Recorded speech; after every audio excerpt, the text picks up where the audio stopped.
Praise the Lord. सबको जय मसीह की। आज हम सब फिर से हैं प्रभु के वचन में चलने के लिए तैयार, क्योंकि आज पवित्र दिन है परमेश्वर का, उसकी उपस्थिति में चलने के लिए। आज का जो वचन है वो जो नए व्यूअर हैं यहाँ पर, जिन्होंने नया सब्सक्रिप्शन किया हो, यहाँ पर सब्सक्राइब किया हो चैनल को, उनको बता दूं कि प्रभु यीशु मसीह के ब्लड से, प्रभु यीशु मसीह के सूली पर चढ़ने के द्वारा जो लहू बहाया गया उनका, उसके द्वारा किस प्रकार से पवित्रता, धार्मिकता हमारे आपके जीवन के बीच में कार्य कर रही है, इस पर है। तो आज पवित्र बाइबल के हम पुराने नियम में और नए नियम के मिलान के द्वारा शुभ समाचार को जानेंगे। तो इसलिए पूरे शुभ समाचार को ध्यान से सुनना, क्योंकि परमेश्वर आज अपने पवित्र उस अनुग्रह को आपके जीवन में लेकर आएगा जिसकी जरूरत आज हम सबको है और आने वाले समय में भी इंसानों को रहेगी, क्योंकि उसके अनुग्रह के बिना हम धरती पर कुछ भी नहीं हैं। हम लोग देखते हैं पवित्र शास्त्र के द्वारा कि मेमने की शुद्धता के द्वारा जो पापी मनुष्य है उसको परमेश्वर शुद्ध करता था।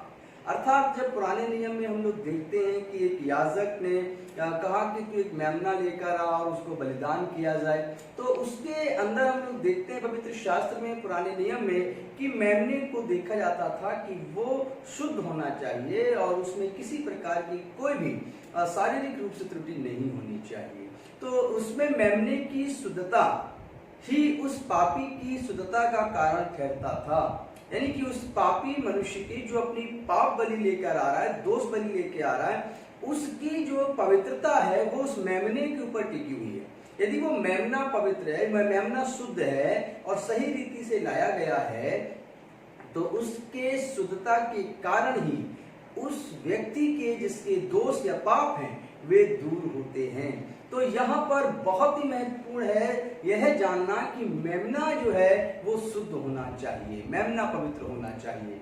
तो आज हम लोग पुराने नियम में पवित्र बाइबल से उस मेमने के विषय में जानेंगे कि जब पृथ्वी बनी और जिस प्रकार कैन और हाबिल के बीच में दोनों भेंट लेकर जाते हैं और परमेश्वर उस मेमने की भेंट को स्वीकार करता है और उसकी दूसरे की भेंट को स्वीकार नहीं करता। उसके बाद दोनों में जलन उत्पन्न होती है और एक भाई दूसरे भाई को मार देता है, पृथ्वी पर लहू बहाया जाता है और इस प्रकार से परमेश्वर क्रोधित होता है। लहू के द्वारा ही क्षमा, लहू के द्वारा ही पृथ्वी शुद्ध की जाएगी। अब इसी में जब हम लोग आगे की तरफ बढ़ते हैं, मनुष्यता आगे की तरफ बढ़ती चली जाती है, तो उसके अंदर हम लोग देखते हैं कि मेमना किस प्रकार से शुद्ध है और पापी जो आ रहा है उसके सिर्फ मेमने के ऊपर अपने पापों को भेजने के लिए याजक जो है वहां पर खड़ा रहता है और प्रार्थना करता है, और मेमने की शुद्धता के कारण ही उस पापी और दोषी व्यक्ति के सारे पाप, सारे दोष खत्म हो जाते हैं। तो कितना महत्वपूर्ण है वो मेमना, पुराने नियम से लेके और हम लोग आज के समय में भी देखते हैं। मिलान करेंगे दोनों चीजों का, और मैं आपको बताना चाहता हूं कि मसीहत के अलावा भी, जैसे कि अन्य अन्य जगह पर लोग अपने अपने इष्ट की आराधना करते हैं, तो किसी न किसी रूप में वहां पर बलिदान है, और कोई किसी न किसी पेड़ के नीचे, कोई किसी पत्थर के सामने मेमने को बलि करता है, और इस प्रकार से बलिदान कहीं ना कहीं है। तो उसी बलिदान के विषय में हम लोग जानेंगे कि उस बलिदान के विषय में जानेंगे कि बलिदान क्यों आवश्यक था और उस बलिदान को किस प्रकार से परमेश्वर ने आज के समय में हमारे और आपके लिए किस रूप में रखा हुआ है। हम लोग देखते हैं आज लय व्यवस्था की किताब, उसका 1 अध्याय और उसकी 10वीं आयत से आज के वचन को हम लोग शुरू करेंगे। यदि वह भेड़ों या बकरों की होम बलि चढ़ाए तो निर्दोष नर को चढ़ाए। Praise the Lord. वो कहता है कि यदि बकरों और भेड़ों की होम बलि चढ़ाए तो वो कैसा होना चाहिए, वो बकरा, वो मेमना, वो भेड़, वो कैसी होनी चाहिए, कैसा दिखना चाहिए, उसके अंदर क्या क्या होना चाहिए। तो लिखा है कि अगर होम बलि चढ़ाई जाए तो वह निर्दोष नर होना चाहिए। हालेलुया। पहले तो नर होना चाहिए और निर्दोष होना चाहिए। यहाँ पर यानी कि जो बकरी है उसकी बलिदान नहीं हो सकता, जो बकरा है, जो मेढ़ा है, उसका ही बलिदान होता है और उसी के बलिदान को परमेश्वर स्वीकार करता है, और उसमें फिर उसके अंग को और उनकी बनावट को देखकर उसकी शुद्धता की पहचान की जाती है। हालेलुया। हालेलुया। तो परमेश्वर ने यहाँ पर सबसे पहले हम लोगों ने आज जाना कि बकरों की होम बलि चढ़ाएं या मेढ़े की तो वह निर्दोष नर ही को चढ़ाएं। लय व्यवस्था 16:20 से 21 तक हम लोग पढ़ेंगे कि लय व्यवस्था 16 अध्याय उसके 20 से 21 में किस प्रकार से इस बात का जिक्र है कि आखिर मेमने की बलि, आखिर भेड़ की बलि, आखिर उस बकरे की बलि क्यों होती थी और किस लिए उसको बलिदान किया जाता था। आइए जानेंगे इस वचन के द्वारा। जब वह पवित्र स्थान और मिलाप वाले तंबू और वेदी के लिए प्रायश्चित कर चुके, तब जीवित बकरे को आगे ले आए। आगे। और हारून अपने दोनों हाथों को जीवित बकरे पर रखकर इजरायलियों के सब अधर्म के कामों और उनके सब अपराधों अर्थात उनके सारे पापों को अंगीकार करे और उनको बकरे के सिर पर धरकर उसको किसी मनुष्य के हाथ जो इस काम के लिए तैयार हो जंगल में भेज के छुड़वा दे। हालेलुया। अब यहाँ पर बात आती है कि एक बकरे को लिया और उसको वहां पर जिसके ऊपर पाप है, जिसके ऊपर श्राप है, जिसके ऊपर किसी प्रकार की विपत्तियां चल रही हैं और वो पाप के द्वारा आई हैं, अब उसको शुद्ध ठहराने के लिए यहाँ पर एक बकरे को लिया गया और उसके सींग इनके सिर पर हाथ रखा गया और यहाँ पर उस याजक ने इस प्रकार से उसके लिए प्रार्थना की और उस बकरे को जीवित छोड़ दिया गया और जंगल में भेज दिया गया कि अब इस बकरे को कोई नहीं पकड़ेगा। अभी आप कहेंगे कि होम बलि की जरूरत थी, बलिदान करना था, अब आप कहेंगे कि बकरे को छोड़ दिया गया। तो हम लोग इस गहरी बात को जानेंगे कि एक तरफ उस मेमने को बलिदान करना आवश्यक था और एक तरफ उसको जीवित छोड़ना आवश्यक था। हालेलुया।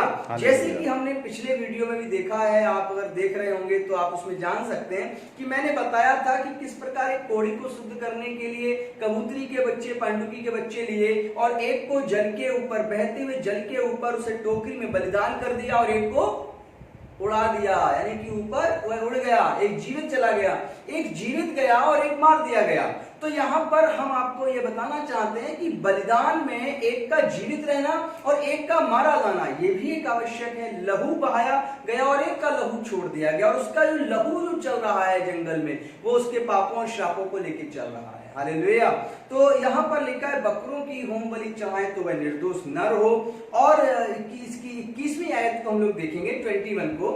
और हारून अपने दोनों हाथों को जीवित बकरे पर रखकर इजरायलियों के सब अधर्म के कामों, इजरायलियों के सब अधर्म के कामों को और उनके सब अपराधों, उनके सारे अपराधों को अर्थात उनके सारे पापों को अंगीकार करे, सारे पापों को अंगीकार करे। हालेलुया। सारे अपराधों को, श्रापों को, पापों को अंगीकार करे और उनको बकरे के सिर पर धरकर, और बकरे के सर पर धर के। हालेलुया। हम देखते हैं बकरे का सिर का इस्तेमाल किया गया है। यहाँ पर शब्द आता है कि बकरे के सिर के ऊपर रखकर उसको किसी मनुष्य के हाथ जो इस काम के लिए तैयार हो जंगल में भेज के छुड़वा दे। तैयार हो पहले से ऐसे मनुष्य के साथ उसे जंगल में छुड़वा दे। वह बकरा उनके सारे अपराधों को, पापों को अपने सिर पर लेकर जंगल में चला गया। और इससे पहले हम लोगों ने पढ़ा था 1 के 10 में कि बकरों की होम बलि चढ़ाएं तो निर्दोष नर को चढ़ाएं और इस प्रकार से पापी शुद्ध होगा, लेकिन शुद्ध मेमने के द्वारा, शुद्ध बकरे के द्वारा। अब यहाँ पर एक और शुद्ध बकरा लिया गया जिसके सिर पर रखा गया सारे श्राप और पापों को और वो चला गया। हम लोग देखते हैं पुराने नियम में और भी बातों को कि जो पशु शुद्ध हो वो सबके लिए बलि करना आवश्यक है। लय व्यवस्था 16 का 22 हम लोग देखते हैं। वह बकरा उनके सब अधर्म के कामों, बकरा जंगल में गया है वो सबके अधर्म के कामों को अपने ऊपर लादे हुए, और वह अपने ऊपर लादे हुए किसी निर्जन स्थान में उठा ले जाएगा, और किसी निर्जल स्थान में उठा ले जाएगा। हालेलुया। हालेलुया। एक मेमना, एक बकरा किसी के पापों को, श्रापों को, उनके तमाम बुरे कामों को अपने ऊपर लेकर चला जा रहा है निर्जल देश में। मेरे प्रिय लोगों, परमेश्वर ने यहाँ पर बताया है कि किस प्रकार से एक मेमना, एक मेढ़ा किस प्रकार से मनुष्य के सारे पापों को अपने ऊपर लिए जाता है। हालेलुया। हालेलुया। आपके जीवन में यह पुराने नियम का ये वचन जानना बेहद आवश्यक है। अब हम लोग इसी में और लेवी व्यवस्था 17 चैप्टर को उसकी 11 वर्सेस को हम लोग देखेंगे। लेवी व्यवस्था 17 का 11 क्या कहता है? क्योंकि शरीर का प्राण लहू में रहता है। लहू की पवित्रता पुराने नियम में इस प्रकार है, क्योंकि प्राण लहू में रहता है, प्राण जो है वो लहू में रहता है, और उनको मैंने तुम लोगों को वेदी पर चढ़ाने के लिए दिया है। और वेदी पर वह लहू तुम लोगों को चढ़ाने के लिए दिया है। जो प्राण है वो लहू में रहता है और उसी लहू के द्वारा शिफा है। उसी लहू का बहाया जाना मनुष्य के पापों के लिए आवश्यक था। और यहाँ पर लिखा भी है कि क्योंकि प्राण के कारण लहू के द्वारा मनुष्य प्रायश्चित में जयवंत होगा। आगे पढ़िए। कि तुम्हारे प्राणों के लिए प्रायश्चित किया जाए। तुम्हारे प्राणों के लिए एक प्राण को इसलिए बहाया जाए ताकि दूसरे प्राण का प्रायश्चित हो सके। और उसमें जो पहला प्राण जो लिया जाता है, जो लहू में बह रहा है, वो बकरे का है, मेमने का है। और उसके लहू के बहाए जाने के द्वारा इस मनुष्य के जो पापों में है, श्रापों में है, उसका प्रायश्चित जब होता है तो वो उसके लहू के द्वारा माफ हो जाता है। आगे पढ़िए। क्योंकि प्राण के कारण लहू ही से प्रायश्चित होता है। प्राण जिसके अंदर है और उसी लहू के द्वारा ही प्रायश्चित होता है। ये पुराने नियम लेवी व्यवस्था उसके 17 चैप्टर में इसका जिक्र किया गया है।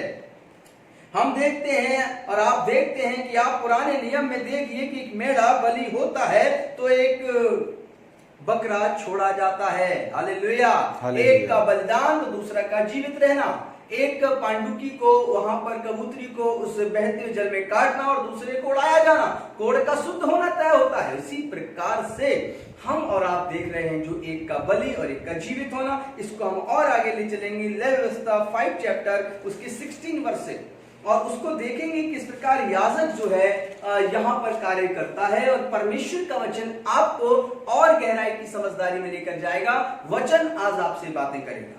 और जिस पवित्र वस्तु के विषय उसने पाप किया हो उसमें वह 5वां भाग और बढ़ाकर याजक को दे। और याजक दोष बलि का मेढ़ा चढ़ाकर, लिखा है दोष बलि का मेढ़ा चढ़ाकर। अभी एक बकरे को जीवित छोड़ा गया। अब यहाँ पर बात करता हूँ कि एक मेढ़े पर जो दोष बलि का मेढ़ा चढ़ाकर उसके लिए प्रायश्चित करे। और जो पापी मनुष्य आया है याजक उसके लिए प्रायश्चित करे, तब उसका पाप क्षमा किया जाएगा। तब इस प्रकार से जो पापी मनुष्य आया है उसका पाप क्षमा हो जाएगा। यदि कोई ऐसा पाप करे, और यदि कोई ऐसा पाप करे कि उन कामों में से जिन्हें यहोवा ने मना किया है किसी काम को करे, तो चाहे वह उसके अनजाने में हुआ हो तो भी वह दोषी ठहरेगा।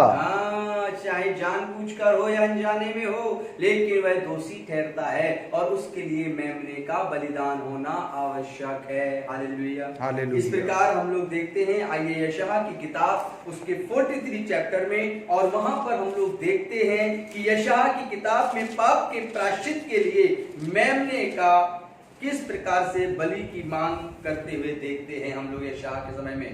पढ़िए 43 का 23। मेरे लिए होम बलि करने को तू मेमना नहीं लाया। और यहाँ पर यहोवा स्वयं कहता है कि तू मेरे पास मेमना होम बलि करने के लिए नहीं लाया। आगे। और ना मेल बलि चढ़ाकर मेरी महिमा की है। और ना ही तूने मेल बलि चढ़ाकर मेरी महिमा की है। देख मैंने अन्न बलि चढ़ाने की कठिन सेवा तुझसे नहीं कराई। तुझे मैंने अन्न बलि चढ़ाने की कठिन सेवा नहीं कराई। ना तुझसे धूप लेकर तुझे थका दिया है। और ना ही तुझे धूप लेकर तुझे थका दिया है। तू मेरे लिए सुगंधित नरकट रुपए से मोल नहीं लाया। और तू मेरे लिए सब कुछ मोल लेकर नहीं आया। बस मैंने तेरे से एक होम बलि मांगी है, एक मेमने की, और तू वो मेरे पास लेकर आसानी से आ सकता था लेकिन नहीं आया। यानी कि परमेश्वर जानता है कि किस प्रकार से एक मेमना जो शुद्ध हो लाया जाए और और ये व्यक्ति जो पापों में है आसानी से छूट जाएगा। तो अब हम लोग और देखते हैं कि जगत का उद्धार जो है वो लहू ही के द्वारा होता है मेरे प्रिय लोगों। इसलिए यीशु प्रभु मेमने के समान हमारे और आपके लिए बलिदान हुए। अभी जो हमने आपको पुराने नियम में जो बताया है आयतों से, वह हमारा नियम जो बताता है पुराना, वो ये कि किस प्रकार से मेमना पाप को अपने ऊपर लेता है और चलता फिरता है, और किस प्रकार से वो बलिदान अपने लहू के द्वारा होकर उस पापी व्यक्ति के लिए प्रायश्चित ठहरता है। लेकिन उस मेमने का शुद्ध होना जरूरी था। उस मेमने का शुद्ध होना इसलिए जरूरी है ताकि वो ले सके उन पापों को। अब हम लोगों ने पुराने नियम से इन वचनों को देखा है, तो हम लोग यीशु मसीह के जीवन को देखते हैं कि जगत का उद्धार जो है वो लहू ही के द्वारा था। बिना लहू के बहाए पापों की क्षमा नहीं हो सकती थी, और अब वो लहू जो है वो शुद्ध मेमने का होना चाहिए। तो यहाँ पर हम लोग इब्रानियों की किताब को खोलेंगे, और इब्रानियों की पुस्तक में हम लोग जब चलेंगे तो यहाँ पर हम देखेंगे मेमने का लहू, वो मेमना जो प्रभु यीशु मसीह को कहा गया है बाइबल में, और जो सच्चा मेमना है और जो शुद्ध मेमना है, जो पवित्र मेमना है, जिसके लहू के द्वारा पापों की क्षमा है। इब्रानियों 9 चैप्टर उसकी 11 से 12 वर्सेस को हम लोग देखेंगे। परंतु जब मसीह आने वाली अच्छी अच्छी वस्तुओं का महायाजक होकर आया मसीह यीशु, तो उसने और भी बड़े और सिद्ध तंबू से होकर, जो हाथ का बनाया हुआ नहीं अर्थात इस सृष्टि का नहीं, और बकरों और बछड़ों के लहू के जो सृष्टि का नहीं, वो अपने हाथों से बनाए हुए तंबू में नहीं, जो इस जगह पर वचन है उसको बड़ी महिमा के साथ आप सुनिएगा, तब आप जान जाएंगे उस पुराने नियम और नए नियम के मेमने को। आगे, और बकरों और बछड़ों के लहू के द्वारा नहीं, उद्धार जो है वो बकरे मेमने के लहू के द्वारा नहीं, पर अपने ही लहू के द्वारा एक ही बार पवित्र स्थान में प्रवेश किया और अनंत छुटकारा प्राप्त किया। और वो जो मेमना जो परमेश्वर ने भेजा, जो यीशु मसीह को परमेश्वर ने भेजा, वो आया और अपने स्थान में आने के बाद वह स्वयं अपने आप को बलिदान करता है। वो मेमने के रूप में उतरता है और वो कहता है कि बकरों और भेड़ों के लहू के द्वारा उद्धार नहीं प्राप्त किया जा सकता, मोक्ष प्राप्त नहीं किया जा सकता, निजात प्राप्त नहीं की जा सकती। लेकिन यदि करना है तो मेमना प्रभु यीशु मसीह है, जिसके लहू के द्वारा हमें और आपको उद्धार और शिफा मिली है, जिसके लहू के द्वारा हमें और आपको अब बकरों और मेमनों की लहू की आवश्यकता नहीं रही, क्योंकि ये मेमना वो है जो पिता ने स्वर्ग से हमारे और आपके लिए उतार कर दिया है, जो निर्दोष भी यहाँ पर है। हालेलुया। हम लोग देखते हैं मसीह का लहू हमारे आपके लिए प्रायश्चित है। इस आयत में जो आपने पढ़ा 12 वर्सेस कंप्लीट हुआ। आइए देखते हैं इब्रानियों 9 का 13 और 14। क्योंकि जब बकरों और बैलों का लहू और कलोर की राख अब हम लोग जो 13वीं जो आयत है, इसमें हम लोग जब 13 वर्सेस को हम लोग पढ़ेंगे तो इसके साथ हम पुराने नियम की बहुत सी आयतों को लेंगे और इसमें 2-3 शब्द लिए गए हैं, जैसे कलोर की राख। हम इसके विषय में भी आपको बताएंगे कि इसकी आवश्यकता क्यों थी। और आगे पढ़िए। का अपवित्र लोग पर छिड़का जाना, की राख का अपवित्र लोगों के ऊपर छिड़का जाना शरीर की शुद्धता के लिए उन्हें पवित्र करता है। और वह राख जो थी, जो पुराने नियम में बलिदान करके जो कलोर की राख होती थी, वह अशुद्ध लोगों पे छिड़की आती थी, वे शुद्ध हो जाते थे। और जो तो मसीह का लहू, जिसने अपने आप को सनातन आत्मा के द्वारा, और जो मसीह का लहू है सनातन आत्मा के द्वारा, सनातन का शब्द है यानी कि वो परमेश्वर जो सबसे पहला था, जिस परमेश्वर को किसी ने नहीं देखा, जिससे सब कुछ बनकर तैयार हुआ। अब हम लोग देखते हैं 13 और 14 वर्सेस 14 कंप्लीट हो गया। हालेलुया। हम लोग 14 को कंप्लीट करेंगे। पढ़िए। सनातन के द्वारा परमेश्वर के सामने निर्दोष चढ़ाया, तुम्हारे विवेक को मरे हुए कामों से क्यों शुद्ध न करेगा। जिसने अपने आप को बलिदान करके चढ़ाया, सनातन आत्मा के द्वारा हम सबके बीच प्रकट किया गया, और वह यीशु मसीह है जिसके लहू के द्वारा मनुष्य को शुद्ध किया गया। हालेलुया। वह तुम्हें तुम्हारे मरे हुए कामों से शुद्ध क्यों क्यों नहीं करेगा, क्योंकि वो इतना पवित्र है। लेकिन हम लोग 13 वर्सेस को हम लोग लय व्यवस्था के अंदर मिलान करके देखेंगे हम लोग, और लय व्यवस्था 16 का 15 निकालिए और हम लोग यहाँ पर देखेंगे कि यहाँ पर जो शब्द आए हैं 13 वर्सेस में इब्रानी के अंदर, जो हम लोग 13 वर्सेस पढ़ रहे थे 9 का, उसके अंदर जो शब्द आए हैं उन शब्दों का मिलान लय व्यवस्था 16 के 15 से हम लोग करेंगे। फिर वह उस पाप बलि के बकरे को जो साधारण जनता के लिए होगा आगे बलिदान करके उसके लहू को बीच वाले पर्दे के भीतर ले आए, और जिस प्रकार बछड़े के लहू से उसने किया था ठीक वैसा ही बकरे के लहू से भी करे। यानी कि यहाँ पर जो प्रायश्चित करना है वो लहू के द्वारा ढांका जाता है, और पर्दे के अंदर जाकर वो लहू का ले जाया जाना बहुत ही आवश्यक है। हालेलुया। आगे पढ़ेंगे हम लोग। अर्थात उसको प्रायश्चित के ढकने के ऊपर और उसके सामने छिड़के, और उस लहू को वहां पर छिड़का जाना, और वह इजरायलियों की भांति भांति की अशुद्धता और अपराधों और उनके सब पापों के कारण पवित्र स्थान के लिए प्रायश्चित करे। और वो लहू इतना कीमती है कि उस लहू का छिड़का जाना इजरायलियों को पवित्र करता है, यानी कि हर उस मनुष्य को जो प्रभु यहोवा के करीब आता है शुद्ध करता है। हम लोग गिनती की पुस्तक में चलेंगे और इब्रानियों की किताब में जो राग के विषय में हम लोग देखते हैं 9 के 13 में, वो गिनती की किताब 19 अध्याय उसके 9 और 17 आयत में पूरा होता है। पढ़िए। फिर कोई शुद्ध पुरुष उस बछिया की राख बटोरकर, और वह वहां पर कोई शुद्ध पुरुष बछिया की राख को बटोरकर छावनी के बाहर किसी शुद्ध स्थान में रख छोड़े, और उस राख को किसी शुद्ध स्थान पर रखा जाए, और वह राख इजरायलियों की मंडली के लिए शुद्धता से छुड़ाने वाले जल के लिए रखी रहे। और राख का वहां पर, जैसे कि हम लोग नए नियम में देखते हैं, उस राख का भी आवश्यक काम था जो वहां पर डाली जाए। हम लोग 17 से 19 तक देखते हैं इसी आयत में, अध्याय में। अशुद्ध मनुष्य के लिए जलाए हुए पाप बलि की राख में से कुछ लेकर पात्र में डालकर, लिखा है कि जो पशु बलि किया गया उसके जलाए हुए के कारण, राख के कारण, राख को कुछ पात्र में डालकर, उस पर सोते का जल डाला जाए, और उस पर सोते का जल डाला जाए, तब कोई शुद्ध मनुष्य, यहाँ पर आता है राख और उसके सोते में से निकला हुआ जल उस पे डाला जाए, और तब कोई शुद्ध मनुष्य जूफा लेकर उस जल में डुबाकर, और जूफा लेके उस जल में डुबोए, जल को उसके डेरे पर,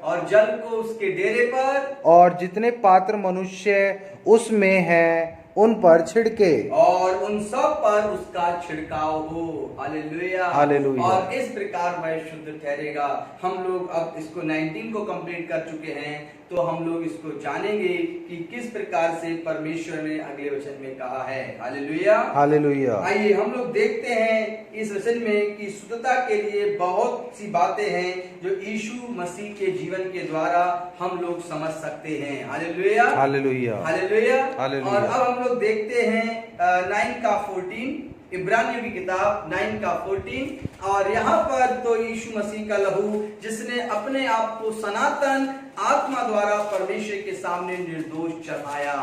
अब यहाँ पर शब्द आता है यीशु मसीह के विषय में। जैसे कि पुराने नियम में हम लोग देखते हैं कि एक ऐसा मेमना लिया जाता था जो शुद्ध हो, जिसकी आंखें, जिसके पैर, जिसका चलना, जिसकी शारीरिक बनावट पूरी तरह से शुद्ध हो, और उसके लहू के द्वारा, और एक शुद्ध पशु को छोड़कर उसके सर के ऊपर पापों को रखकर जीवित छोड़ दे जाना, लेकिन दोनों ही शुद्ध होने चाहिए। अब यीशु मसीह जो यहाँ पर एक है, आप पढ़िए। तो मसीह का लहू जिसने अपने आप को सनातन आत्मा के द्वारा परमेश्वर के सामने निर्दोष चढ़ाया, हालेलुया, हालेलुया। अब हम लोग 15 देखते हैं। इसी कारण वह नई वाचा का मदस्य है। एक नई वाचा के लिए यीशु मसीह ने यहाँ पर जब अपना लहू बहाया, एक नई वाचा का आरंभ होता है। क्या है वो, पढ़िए। ताकि उसकी मृत्यु के द्वारा जो पहली वाचा के समय के अपराधों से छुटकारा पाने के लिए हुई है, बुलाए हुए लोग प्रतिज्ञा के अनुसार अनंत मिरास को प्राप्त करें। Praise the Lord। जो बुलाए हुए लोग हैं वे अनंत जीवन की मिरास के लिए उस अनंत जीवन की मिरास को प्राप्त करें। मेरे प्रिय लोगों, जो बकरे और मेमने का लहू था वह मनुष्य के लिए उद्धार के लिए काफी नहीं था। ये परमेश्वर ने अपने पुत्र को धरती पर भेजा और एक पवित्र मेमना जो यीशु मसीह ने कभी कोई पाप ना उसमें था, और वह पवित्र आत्मा के द्वारा जो मरियम गर्भवती हुई, परमेश्वर के शब्दों के द्वारा जो मरियम गर्भवती हुई, और वही वचन जो देह धारण कर हमारे और आपके बीच में आया। यूहन्ना की किताब के अनुसार जिसमें लिखा है कि वह देहधारी हुआ और वह हमारे आपके बीच में वो मेमना बनकर आया, और उसने सारे शापों को, सारे पापों को, सारे दोषों को अपने ऊपर ले लिया। और जिस प्रकार हम देखते हैं कि पुराने नियम में एक बकरे को किस प्रकार से उसके सर के ऊपर सबके पापों, प्रायश्चित के बोझ को लाद दिया जाता था और वो लेके चला जाता था, यीशु मसीह जब वहां पर क्रूस पर चढ़ाए जाते हैं उससे पहले उनको वहां पर कांटों का एक ताज बांधा जाता है, और उनको कांटों का ताज बांधकर और उनके ऊपर एक पट्टी भी लगा दी जाती है जो क्रूस के ऊपर लिखी हुई थी, और वह जीवित होता है और सारे पापों को अपने ऊपर ले लेता है। मेरे प्रिय लोगों, और सारे श्रापों को अपने ऊपर ले लेता है। और इसके विषय में हम लोग और भी आयतों को आज देखेंगे, क्योंकि हम चलते हैं इब्रानियों 10 चैप्टर और उसका 4 वर्सेस को। क्योंकि यह अनहोना है कि बैलों और बकरों का लहू, क्योंकि बैलों और बकरों का लहू पापों को दूर करे। पापों को दूर करे। यह बात अभी हमें और आपको समझ में परमेश्वर के पवित्र आत्मा के द्वारा आ जाएगी कि ऐसा अनहोना है। अब हम लोग देखते हैं इब्रानी 9 का 23 और 28, लगातार इसको पढ़ेंगे। इसलिए आवश्य है, इसलिए कि बकरे और मेढ़ों का लहू हमें शुद्ध नहीं कर सकता, इसलिए आवश्यक है कि स्वर्ग में की वस्तुओं के प्रतिरूप इन बलिदानों के द्वारा शुद्ध किए जाएं। और अब स्वर्ग के प्रतिरूप इन बलिदानों के द्वारा हम शुद्ध किए जाएं। पर स्वर्ग में की वस्तुएं स्वयं इससे उत्तम बलिदानों के द्वारा शुद्ध की जाती। आगे, क्योंकि मसीह ने उस हाथ के बनाए हुए पवित्र स्थान में, जो सच्चे पवित्र स्थान का नमूना है, प्रवेश नहीं किया, पर स्वर्ग ही में प्रवेश किया। उसने स्वर्ग में ही प्रवेश किया। वह हमारे आपके पापों के बोझ को ले जाने के बाद स्वर्ग में ही प्रवेश किया। और हम 28 तक पूरा करेंगे, ताकि हमारे लिए अब परमेश्वर के सामने दिखाई दे। ताकि हमारे सामने, परमेश्वर के सामने वह दिखाई दे। Hallelujah, hallelujah. इब्रानियों 10 चैप्टर हम लोग चलेंगे, और उसमें हम लोग जो पढ़ चुके थे कि तो आओ हम सच्चे मन के द्वारा पूरे विश्वास के साथ यीशु के लहू को अपने ऊपर छिड़काव करें। हालेलुया, यीशु मसीह का जो लहू है वो हमारे और आपके ऊपर छिड़का जाता है, हमारे और आपके ऊपर लाया जाता है। उसके लहू का छिड़काव यहाँ पर इब्रानियों 10 चैप्टर में दिया गया है कि तो आओ हम सच्चे मन और पूरे विश्वास के साथ यीशु के लहू को अपने ऊपर छिड़काव करें, जिससे कि हम भी शुद्ध ठहरें, हम भी निर्दोष ठहरें, और हमारे प्रायश्चित के लिए प्रभु यीशु मसीह जो आया है उस पर हम लोग जब अपना विश्वास लाएं तो वह हमारे और आपके पापों को लेकर वह चला जाता है और हमारा और आपका प्रायश्चित पूरा होता है। मेरे प्रिय लोगों, उद्धार का फाटक खुलता है। तो हम लोग यिर्मयाह की किताब में चलेंगे और वहां पर देखेंगे 31 चैप्टर और उसकी 34 वर्सेस को हम लोग पढ़ेंगे। 31 अध्याय और उसकी 34वीं आयत को देखते हैं। यहाँ पर हम लोग थोड़ा मिलान करते हैं क्षमा के विषय में। पढ़िए 31 यिर्मयाह उसका 34, पुराने नियम की किताब उसके 31 चैप्टर में 34 वर्ष।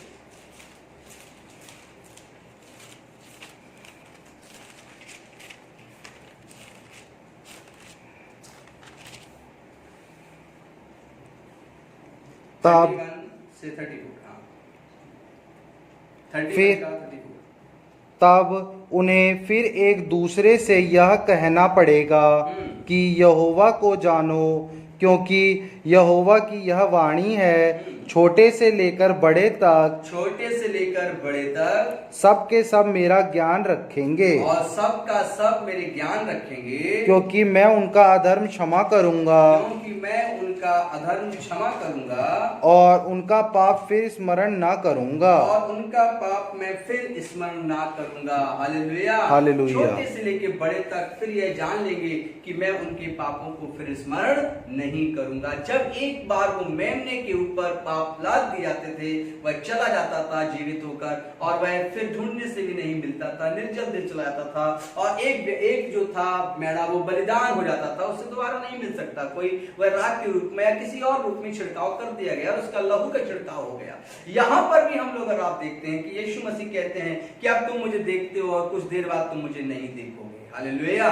और वह देखेंगे जो मेरे पिता के द्वारा हैं। तो यहाँ पर हम लोग देखते हैं कि प्रभु यीशु मसीह जब जिंदा और जीवित हो जाते हैं, जैसे वो बकरे को एक को बलिदान किया गया मेढ़े को, उसी प्रकार यीशु मसीह हमारे आपके लिए बलिदान हुआ।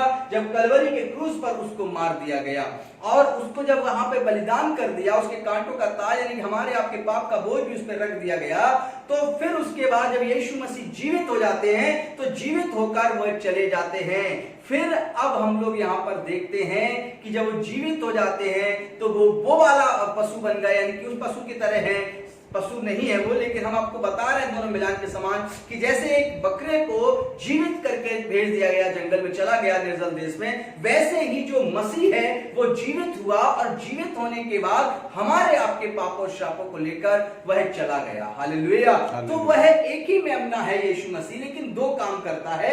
एक वो हमारे लिए बलिदान होता है, फिर वो एक बार जीवित होता है और जीवित होकर वह हमारे आपके लिए स्वर्ग की महिमा में चला जाता है और वो अपने हाथों से बनाए हुए घर में रहता है और अपने स्वर्गीय स्थान में वह मौजूद होता है और वहां पर हमारे आपके लिए मार्ग खोलता है। मेरे प्रिय लोगों, तो यीशु मसीह वो मेमना है जो जीवित है और वह यीशु मसीह मेमना है जो हमारे आपके लिए बलिदान हुआ। हालेलुया। और इस प्रकार वह पुराने नियम का जो कार्य था वह नए नियम में यीशु मसीह के द्वारा हमारे आपके लिए उद्धार ठहरा और उसके ही लहू के द्वारा शिफा मिलती है। हम लोग मत्ती की किताब उसके 26 चैप्टर में चलेंगे और यहाँ पर 28 वर्सेस थोड़ी सी दो लाइनों को पढ़ेंगे और इसमें बड़ी गहराई के साथ हम प्रभु यीशु के करीब पहुंचने वाले हैं। बहुत ही जल्द प्रभु की सामर्थ आपके जीवन में उतरती है। पढ़िए। यीशु ने, क्योंकि यह वाचा का मेरा वह लहू है, यीशु मसीह ने खुद कहा कि यह मेरी वाचा का वो लहू है जो बहुतों के लिए पापों की क्षमा के निमित्त बहाया जाता है। क्षमा के निमित्त बहाया जाता है। यीशु मसीह स्वयं कहते हैं ये मेरी वाचा का वो लहू है जो पापों के निमित्त तुम्हारे लिए बहाया जाता है। हालेलुया। हालेलुया। यीशु मसीह जब वे कलवरी के क्रूस पर चढ़ाए जाने वाले थे, उससे पहले वे यहाँ पर अपने चेलों के साथ बातें करते हैं और वे चेलों से बातें करते हैं और कहते हैं कि ये मेरा लहू है जो सभी के लिए बहाया जाता है। हालेलुया। यहाँ पर हम लोग देखते हैं ये वाचा का लहू है, यानी वाचा जो प्रभु यीशु मसीह जो वाचा है वो लहू के द्वारा पूरी होती है और यहाँ पर यीशु मसीह का लहू हमारे और परमेश्वर के बीच में एक वाचा है। मेरे प्रिय लोगों, और वो कहता है कि बहुतों के लिए बहाया जाता है ताकि उसके लहू के द्वारा शुद्धता ठहरे। मेरे प्रिय लोगों, हम लोग देखते हैं जब आप और हम यीशु मसीह में आते हैं और तो पाप की प्रभुता अब नहीं रह जाती हमारे आपके ऊपर। जब यीशु मसीह को आप अपना गुरु और प्रभु स्वीकार करते हैं और जब यीशु मसीह के नाम में कहते हैं कि प्रभु मेरे पापों को, मेरे अपराधों को उठा ले मेरे प्रभु जी, मैं एक पापी मनुष्य हूं और मेरे तमाम बुराइयों को ले लो, तो जैसे ही आप ये बात कहते हैं आप उस मेमने पर अपना हाथ रखते हैं, अपना यीशु मसीह पर अपना पाप आप डाल देते हैं, अपना सब कुछ उस पर रख देते हैं जो आपकी बुराइयां हैं, पाप हैं, और वो उन पापों को लेकर चला जाता है और फिर वो पाप आपके पास नहीं आते हैं। मेरे प्रिय लोगों, तो यहाँ पर हम लोग देखते हैं पहला कुरिन्थियों नए नियम के अंदर उसका 15 चैप्टर हम लोग देखेंगे और 15 चैप्टर उसकी 56 और 57 वर्सेस को हम लोग पढ़ेंगे। मृत्यु का डंक पाप है, और यहाँ पर हम लोग देखते हैं कि जो मसीह के आने से पहले जो मृत्यु का डंक तो पाप है और पाप का बल व्यवस्था है, और पाप व्यवस्था के द्वारा प्रकट होती है, परंतु परमेश्वर का धन्यवाद हो, परंतु परमेश्वर का धन्यवाद हो जो हमारे प्रभु यीशु मसीह के जो द्वारा हमारे प्रभु यीशु मसीह के द्वारा हमें जयवंत करता है। हमें जयवंत करता है। इसलिए हे मेरे प्रिय भाइयों, इसलिए हे मेरे प्रिय भाइयों, दृढ़ और अटल रहो, दृढ़ हो जाओ, अटल रहो और प्रभु के काम में सर्वदा बढ़ते जाओ। और प्रभु के काम में सर्वदा बढ़ते जाओ। Hallelujah, hallelujah. हम लोग देखते हैं 57 वर्सेस में, यहाँ पर इसी आयत के अंदर देखते हैं हमारे प्रभु यीशु मसीह में, पढ़िए इसको। परंतु परमेश्वर का धन्यवाद हो जो हमारे प्रभु यीशु मसीह के द्वारा हमें जयवंत करता है। जयवंत करता है। देखते हैं कि किस प्रकार से व्यवस्था किस प्रकार की थी कि कैसे पशु को लाना है, पशु के ऊपर हाथ रखना है, पांडुकी के बच्चे काटने हैं, कैसे कबूतरी को रखना है और कैसे कैसे वे पशुओं का बलिदान है, और फिर कैसे याजक उनके लिए प्रायश्चित ठहराए, और कैसे फिर कोढ़ी और पापी व्यक्ति शुद्ध हो जाए, दोष बलि उसके लिए चढ़ाई जाए। लेकिन हमारे आपके लिए जब यीशु मसीह जो परमेश्वर का भेजा हुआ पवित्र मेमना, शुद्ध किया मेमना, महापवित्र है, जब हमारे आपके लिए बलिदान हो जाता है तो हम और आप यीशु मसीह के द्वारा पापों पर जयवंत हो जाते हैं, पापों पर जय प्राप्त करते हैं। और प्रायश्चित जो यीशु मसीह के साथ करता है वो निश्चित जयवंत जीवन पाता है। और हम और आप मेरे प्रिय लोगों यीशु मसीह के द्वारा जय पाए हुए लोग हैं, और जय पाए हुए लोग जो हैं उसके साथ महिमा में, उसकी मिरास में शामिल होंगे। और इस समय या आने वाले समय में जो कठिनाइयां हैं, परिस्थितियां हैं, उसमें यीशु मसीह के लहू के द्वारा हम जय प्राप्त करेंगे। हालेलुया। हम लोग देखते हैं कि वह शुद्ध मेमना सबको पापों को, सबके पापों को अपने ऊपर ले गया, और अब कि वह मेमना, अब जो जानते हैं कि वही है यीशु मसीह नाम का मेमना जो हम सबको बचा कर रखता है। प्रकाशित वाक्य हम लोग देखते हैं और उसकी 40 वर्सेस को हम लोग पढ़ेंगे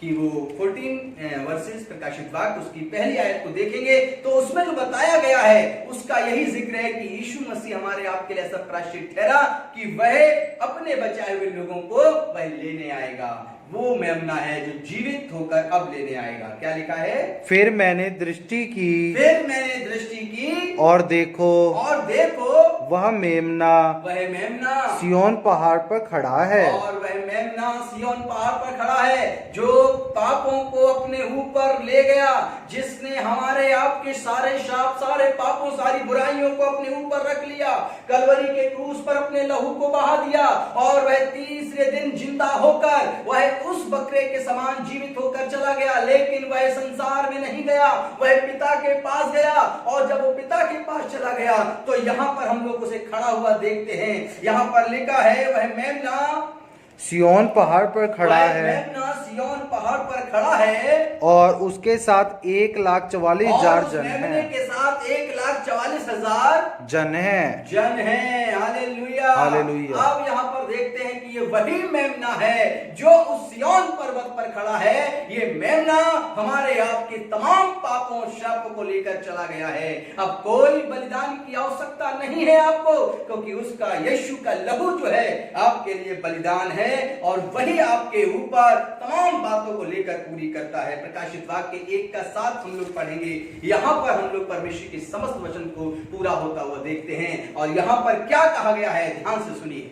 देखो वह बादलों के साथ आने वाला है। वही मेमना अब आपको लेने के लिए बादलों के साथ आने वाला है, और हर एक आंख उसे देखेगी, और हर एक आंख उस मेमने को देख पाएगी, वरन जिन्होंने उसे भेदा था, और वरन जिन्होंने उस मेमने को मारा था वे भी उसे देखेंगे।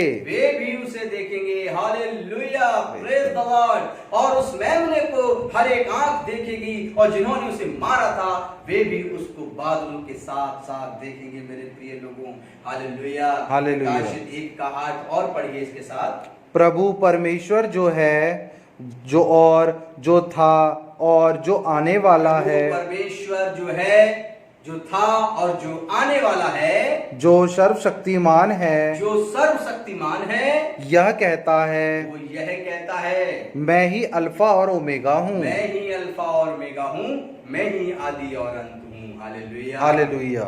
वो मेमना स्वयं अल्फा और ओमेगा है, वो मेमना स्वयं यीशु मसीह है। मेरे प्रिय लोगों, हम इस नए नियम के युग में रह रहे हैं जब यीशु मसीह आ चुका है। हम पुराने नियम के युग में नहीं हैं। और इस समय जो हमारे आपके लिए मेमना है, जिसके लहू के द्वारा हम क्षमा पाए हुए लोग बन सकते हैं, तो वो है यीशु मसीह का लहू।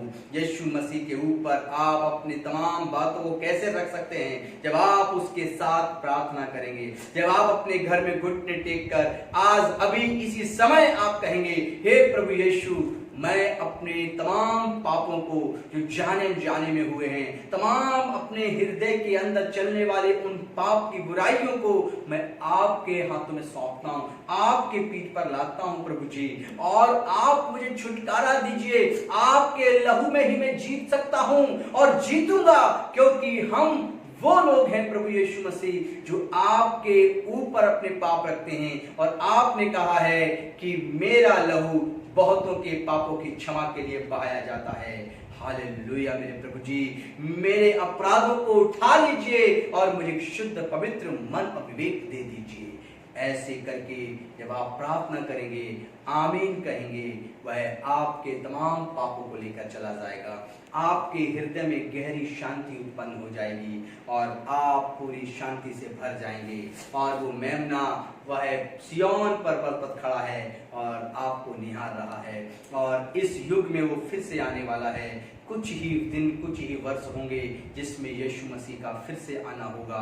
और वो मेमना जब अपने प्रिय लोगों को अपने लहू से सना हुआ पाएगा, तो वो जो पुराने नियम में देखते हैं कि लहू छिड़का गया, विशुद्ध हो गए, आपके ऊपर यीशु का लहू छिड़का जाएगा। जब आप अपने घर में प्रायश्चित करेंगे, और प्रायश्चित यीशु मसीह के नाम से करेंगे, क्योंकि किसी और के नाम से पापों की क्षमा नहीं है, क्योंकि किसी और ने अपना खून नहीं बहाया, यीशु मसीह ने अपना ब्लड बहाकर उसने अपने पवित्र लहू से हमें और आपको खरीद लिया है। इसलिए हम और आप जय पाए हुए लोग हो जाएंगे यदि उसके नाम से क्षमा मांगने के लिए प्रार्थना करेंगे, जैसे हमने जय पाई। और भी लोग हैं जिन्होंने विश्वास किया, आज आप भी विश्वास करें। और ध्यान रखें, बकरे और मेढ़ों के लहू के द्वारा पापों की क्षमा नहीं, वह यीशु मसीह के लहू के द्वारा हमारी और आपकी क्षमा परमेश्वर देता है। हालेलुया। आपके लिए परमेश्वर का अनुग्रह यूं ही उमड़ता रहे। आज का यह वचन हम यहीं पर एंड करते हैं, समाप्त करते हैं। इसके आगे का भी वचन है कि किस प्रकार से यीशु मसीह आएगा और किस प्रकार से घटनाएं घटेंगी, जिसकी शुरुआत हो चुकी है, और उसको हम अगले वीडियो में रखेंगे। आइए हम आपके लिए प्रार्थना करेंगे कि परमेश्वर का आत्मा आपके जीवन में सामर्थ्य रूप से काम करे। हे मेरे महान परमेश्वर पिता, मैं विनती और प्रार्थना करता हूँ आज के संदेश के द्वारा कि प्रभु जी, जिन लोगों ने आज अपने पापों के लिए यीशु मसीह आपकी तरफ अपना हाथ किया है, निश्चित इनमें से एक भी बिना पापों की क्षमा पाए ना रहे। हर एक व्यक्ति जो अपने मन में अपने आप को अपराधी जान गया है, तो वो आज यीशु मसीह आपके नाम में सब बुराइयों को छोड़ने के लिए प्रार्थना कर रहा है। तो इसी समय वो अपने पापों से मुक्त हो जाए, क्योंकि प्रभु यीशु मसीह आपके लहू के द्वारा शैतान पर जय पाई गई है। और प्रभु जी, जिनके जीवन में अभी भी तमाम प्रकार की पाप रूपी बुराइयां हैं, वे यीशु के नाम से अभी इसी समय मुक्त होने पाए। और मैं तेरे पवित्र लहू को उनके ऊपर छिड़कता हूँ और वे लोग जय पाए हुए लोगों में सम्मिलित होने के लिए तैयार हो जाए। मेरे पिता, हम प्रार्थना करते हैं यीशु मसीह कि तेरे लहू में शिफा, तेरे लहू में चंगाई है। इसीलिए इसी समय जिनके मन तेरे आगे झुके, जो प्रार्थना कर रहे हैं, यीशु तेरे ब्लड, तेरे सामर्थ्य के द्वारा चंगाई पाए। तू अल्फा और ओमेगा है, तू ही जयवंत है, तू ही वो मेमना है जिनके पापों को लेकर चला गया है। अब वो पाप, अब वो शाप इनके जीवन में फिर दोबारा नहीं आएंगे। मैं विश्वास करता हूँ यीशु के नाम में। मैं इन सब लोगों के लिए तमाम रोगों में जय पाने के लिए, तमाम प्रकार के पापों में जय पाने के लिए आपके लहू को छिड़कता हूं और आपके लहू के नाम से प्रार्थना, यीशु के नाम में प्रार्थना मांगता हूं। सुने और स्वर्ग में परमेश्वर कबूल करे। सबने कहा आमीन, आमीन, आमीन, आमीन। परमेश्वर का अनुग्रह आप सब पर होता रहे।